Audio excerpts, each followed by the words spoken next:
తెలంగాణలో పెరిగినటువంటి పెన్షన్లను ఎప్పుడు అర్హుల అకౌంట్లలో జమ చేయనుంది రాష్ట్ర ప్రభుత్వము. గతంలోనైతే మనకు వృద్ధులకు మరియు వితంతువులకు 2,000 రూపాయల పెన్షను మరియు ఎవరైతే వికలాంగులు ఉన్నారో వాళ్ళకైతే 4,000 రూపాయల పెన్షన్ అయితే గత ప్రభుత్వం ఇచ్చింది.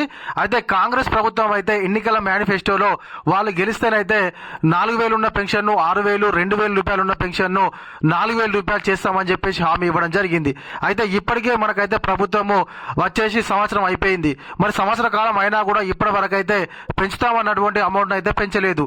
మరి ఈ యొక్క అమౌంట్ అయితే మనకు ఉన్నటువంటి సమాచారం మేరకైతే ఈ నెల ఏదైతే ఫిబ్రవరి ఉందో ఫిబ్రవరిలో మనకైతే పెరిగినటువంటి పెన్షన్లకు ఆమోదం తెలిపి మార్చిలోగా ఇచ్చేటువంటి అవకాశం ఉన్నట్లుగా సమాచారం. అయితే రాష్ట్ర ప్రభుత్వం అయితే మళ్ళీ కొత్త రేషన్ కార్డులు ఇస్తా ఉంటుంది కదా, ఆ కొత్త రేషన్ కార్డులు ఇవ్వడం వల్ల మళ్ళీ ఏమైనా మనకు పెన్షన్లు పెరిగేటువంటి అవకాశం ఉందా, లేకపోతే ఈ పెరిగినటువంటి పెన్షన్లను ఖచ్చితంగా ఎప్పుడు మన అకౌంట్లో జమ చేస్తుంది అనేటువంటి పూర్తి వివరాల గురించి అయితే నేను ఫుల్ లెంత్ వీడియో చేసి కింద పెట్టాను. ఒకసారి కిందనైతే చూడండి మీరు.